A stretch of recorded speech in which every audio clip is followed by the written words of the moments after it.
નમસ્તે ખેડૂત મિત્રો, વેપારી મિત્રો. આજે આપણે અહીંયા કરેડા ગામની અંદર ઘોઘા તાલુકાના એક પ્રગતિશીલ એવા ખેડૂતની વાડી આપણે ઊભા છીએ, જે વર્ષોથી આ ભીંડાની ખેતી કરે છે અને ગામનામાં ખેતી થાય છે. તો એવા જે દિનેશભાઈએ સેમિનિસ બાયરનો 3980 જે છે એક પેકેટ અહીંયા વાવેલું હતું. અત્યારે લગભગ 2 મહિના જેવું લગભગ અંદાજે થયું હશે અને એની અંદર એને અત્યારે જે ભીંડો વાવ્યો છે એના આપણે દિનેશભાઈને જ પૂછશું, એની ઓળખાણ આપશે અને ભીંડાની કઈ રીતે કેવું છે એની માહિતી આપશે.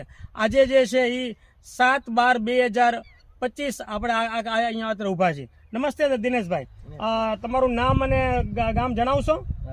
દિનેશભાઈ પ્રેમજીભાઈ કરેડા, દિહોરા કરેડા અને તાલુકો ઘોઘા. તો દિનેશભાઈ, આ તમે ભીંડો જે કયો વાવ્યો છે 3980 સેમિનિસ બાયરનો, તો આ ભીંડો તમને કેવો લાગ્યો? વસ્તુ સારી લાગી છે. કઈ રીતે સારી લાગી?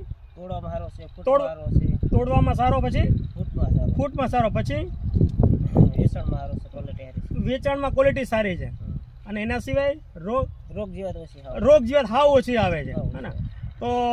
તો તમારું આ ભીંડા વિશે કેવું કહેવાનું થાય છે? કરાય ભીંડો, આ ભીંડો જ કરાય એની અંદર. અને તમે હમણાં જે ભીંડો વાવવાને એમાં ભીંડો હમણાં કઈ ગણતરી લઈ આવ્યા છો ખરા? હા, 6 પેકેટ આવી 6 પેકેટ આવી ગયા. ક્યારે લઈ આવ્યા? 5 દિવસ છે. 5 દિવસથી બીજા 6 પેકેટ તમે વાવી દીધા છે. હે ને? તો તમે બીજા ખેડૂતને શું અભિપ્રાય આપશો? વવાય કરવા, આ ભીંડો વાવે કરે, બરોબર ને? એનું કારણ તમે કીધું ફૂટ સારી, તમે જો જોઈ શકો છો અહીંયા. ફ્લાવર સારું છે. અને શું થાય સારું? ફ્લાવર સારું છે. ફ્લાવર સારું છે. જોઈ શકો છો આમાં ફૂટ કેટલી બધી છે અને બધી જ રીતે જેને કહેવાય ને સર્વગુણ સંપન્ન એવું આ સેમિનિસ બાયરનો 3980 છે. ખૂબ ખૂબ આભાર દિનેશભાઈ. અને વેપારી મિત્રો, તો આવનારા દિવસોની અંદર આપણે આ 3980 જે દિનેશભાઈની જે ભલામણો જે છે એમને ફરી વખત જ્યારે 6 પેકેટ વાવ્યા છે, વાવેતર કરે છે, આવનારા દિવસોમાં તમે પણ આને અમારી આગ્રહભરી વિનંતી અને આ ભીંડો કરશો એવી અમારી આગ્રહ છે. ધન્યવાદ.